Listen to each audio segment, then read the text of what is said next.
Здраво, драги родители! Добре дојдовте на уште едно видео на Малиот принц за разбуденото семејство на тема од бојно поле кон маса за преговарање.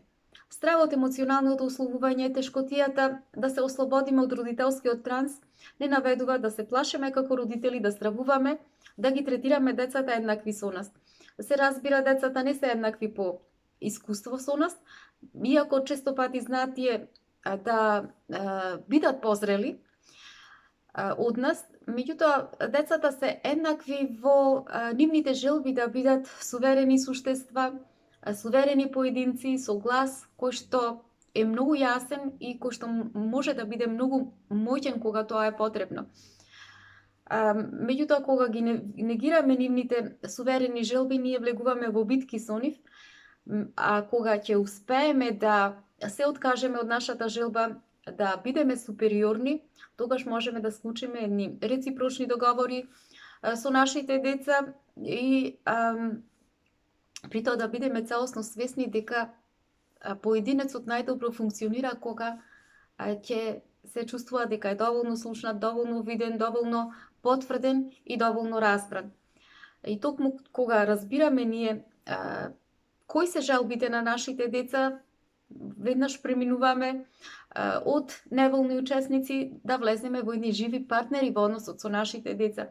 И колку повеќе зголемуваме свесноста, значи почнуваме да ги гледаме децата како суверени, да ги третираме како суверени суштества, чии што желби представуваат знак за еден здрав понатамошен развој, а не како показател за пркос и за недолично однесување. Како што учиме да си ги почитуваме нашите собствени внатрешни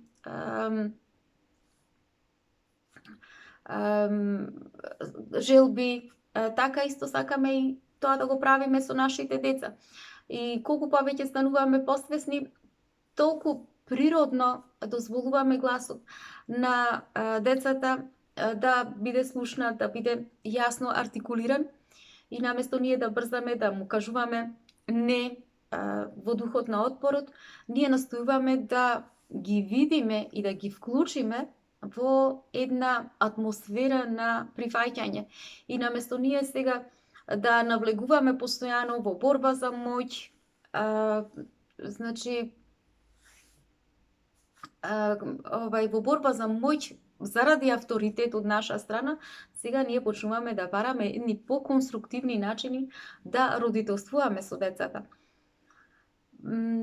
Авторката Шефали ни дава голем број насовети во книгата кои што можат да помогнат во овој процес децата да ги мотивираме да можат да ги активираат своите желби. Меѓутоа, многу повеќе родители во овој процес се вознемирувале кога увидувале дека децата ги бараат своите желби, а при тоа делуваат од едно чувство на право. Зошто е тоа така? Зошто толку многу нас не вознемирува тоа нешто? Пред се тоа е заради нашето навраќање во сопственото воспитување, во кое што се чувствуваме контролирани, во кое што се чувствуваме микроуправувани и се разбира дека децата нормално е да можат да не ги пренесуваат нивните идеи и при тоа да со тоа чувство на право. Меѓутоа, што е битно овде? Битен е нашиот пристап кон нивните барања, значи како ние се однесуваме со нашите деца. И свесното родителство подразбира еден сосем поинаков пристап кој што овозможува да ги истакнеме позитивните страни на нивните желби, додека пак истовремено да ги оддалечуваме од деструктивноста и од нивното право за алчност. Значи, без разлика на нивната возраст, сепак децата имаат исти желби како што имаме и ние возрастните, само што нивните желби, особено кога се помали, многу повеќе се блиску до страната на фантазијата, блиску се до имагинацијата. Без разлика, значи, дали тие станува збор за желба дека децата сакаат да се качат на месечината или сакаат да бидат лав или сакаат да бидат Супермен. Значи, тие се во допир со нивната основна страна за бесконечноста, со нивната основна страна за неограниченост во нивните желби, која што всушност е вродена во човечкото битие и која што, за жал, се повеќе и повеќе се ние како денес како човекови битија ја го губиме контактот со таа наша страна.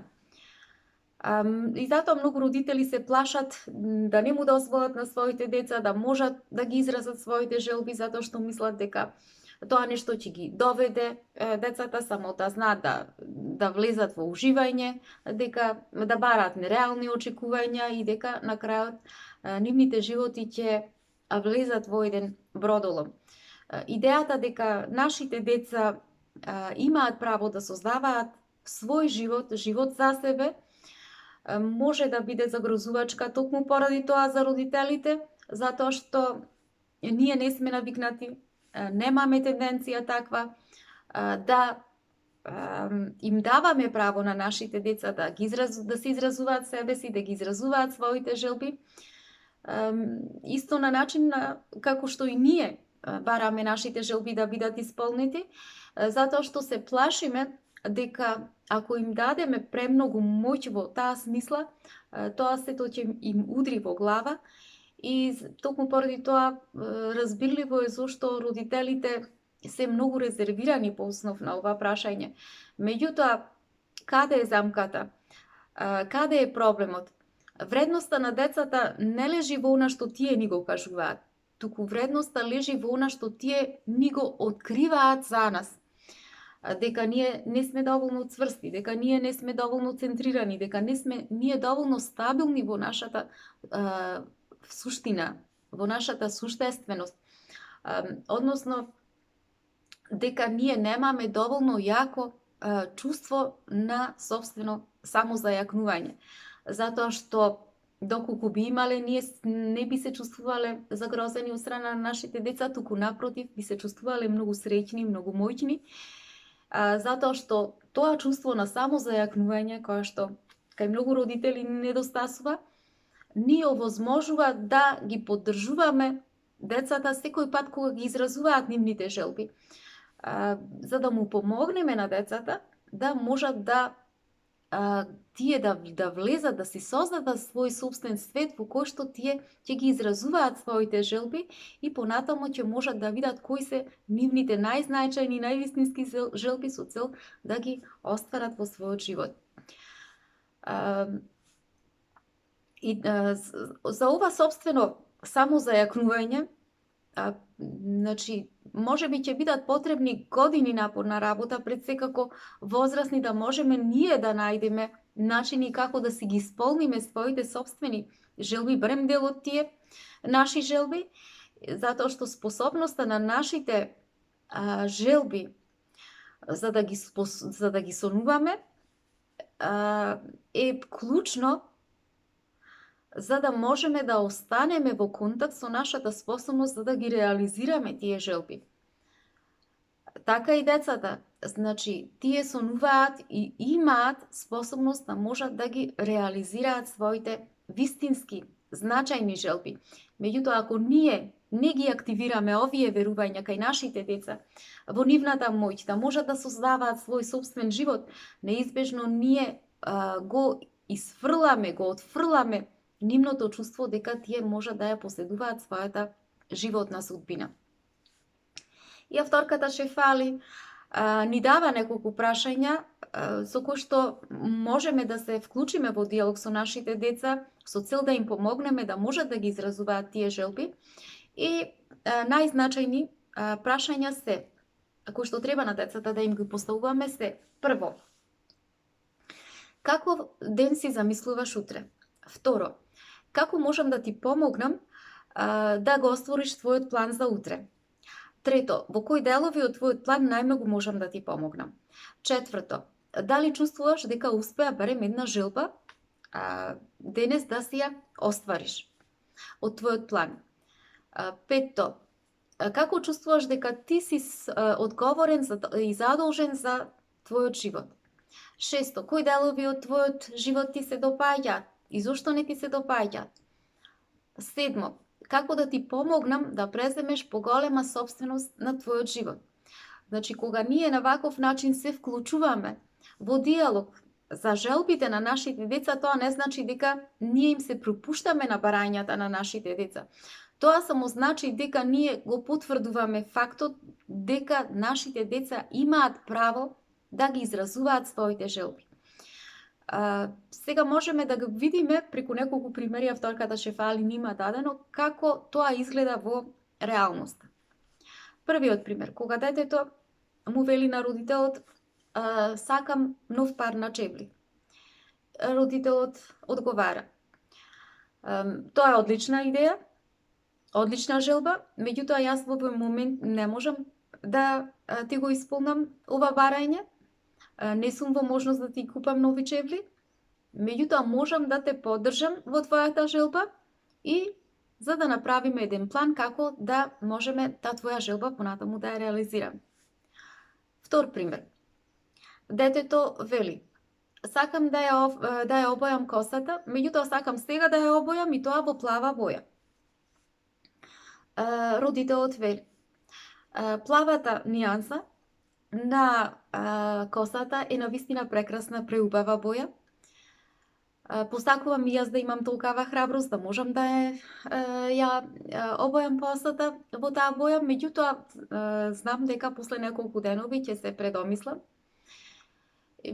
Што мислиш да направиме ние една листа на бои на коса кои што најмногу тебе ти се допаѓаат и доколку си доследна да се посветиш подолго време на една боја која што најмногу тебе ти се допаѓа, тогаш можеме да размислиме в година за да ја промениш бојата на косата. Трет пример, кога детето вели на родителот сакам да имаме понова куќа, сакам да имам понов модел на мобилен телефон, сите мои другарчиња тоа го имаат, па и јас, зошто и јас тоа да го немам? Родителот одговара, многу добро те слушам, многу јасно ја слушам твојата желба, и што е тоа што најмногу ти се допаѓа кај оваа желба, за да можам јас тебе да те разберам, за да ги видам работите од твоја гледна точка. Искрено, ако мене ме прашуваш, јас би сакала овие две желби веднаш да можам да ти ги исполнам во овој момент, меѓутоа не сум во можност. Меѓутоа, знам една работа дека доколку штедиш, можеш овие работи да ги оствариш. Дали сакаш, ја сакаш мојата помош за да можам да ти помогнам, барем една од овие работи во догледно време да ја исполним. И четврт пример, кога детето му вели на родителот, те мразам затоа што мене не ми дозволуваш да имам куче, а јас најмногу од се сакам на овој свет да имам едно куче. И родителот вели, му се обраќа на детето. Гледам на вистина колку сакаш кучиња, и јас толку многу ти се восхитувам на твојата желба да сакаш да имаш куче, меѓутоа во овој момент не сум во можност да можам да ти ја исполнам оваа желба, затоа што посакувам и јас да имам толку многу голема љубов спрема кучињата како што имаш ти. Меѓутоа, треба да разбереш дека мама не може во овој момент да го гледа кучето на начин како што ти сакаш и како што ти ќе можеш во иднина тоа да го правиш. И затоа верувај ми дека во моментот кога ќе бидеш доволно спремен за да можеш ти сам да го чуваш кучето, мама сама ќе ти подари едно куче. Затоа што сметам дека ти си голем љубител на кучиња, а секој кој што е голем љубител на кучиња заслужува да има барем едно куче. Почекај уште една година-две, а потоа за тоа време ќе можеме да посетуваме некој кој што има куче и кој што ќе ни дозволи од време на време да се играш со него. Значи, на овој или на овој, на друг начин, ние можеме да течеме со желбите на нашите деца без да бидеме исплашени или без да чувствуваме притисок дека нашите деца ќе не натераат едноставно да се предадеме на нивните барања. Значи, преку овој начин ние всушност ги учиме нашите деца дека тие може да ги манифестираат нивните желби, меѓутоа под услов тие да бидат спремни да да вложат одредено време, одредена енергија и одреден труд за да можат да ги исполнат тие желби. Битно е да знаеме дека не треба да им држиме предавање на нашите деца, дека не се доволно добри нивните желби. Наместо тоа, клучот е всушност да ја поддржиме, да ги поддржиме нивните желби со цел нашите деца едноставно да ја одржиме кај нив природата за сонување, за изразување на желби на нивните соништа. Значи, доволно е да навлеземе подлабоко и да видиме дека всушност сите желби кои што се јавуваат кај децата, кои што растат кај децата, всушност тие се јавуваат заради чувството на собственост, на радост, на среќа, на припадност, на поврзување.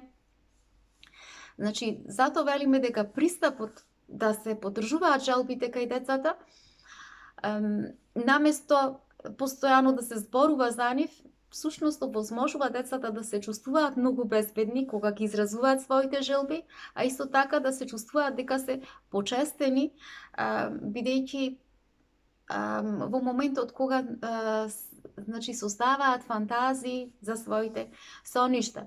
Значи, ние како родители не треба да им се пропуштаме секогаш на барањата и на желбите на нашите деца, туку едноставно најбитно е да им обезбедиме простор на децата за да можат да сонуваат, да можат да ги изразуваат своите желби со цел понатаму во својот живот да видат кои се тие најзначени желби со кои што ќе полетаат и ќе можат така да ги реализираат во својот собствен живот. Драги мои, тоа е се за ова видео. Имајте убав ден, се гледаме.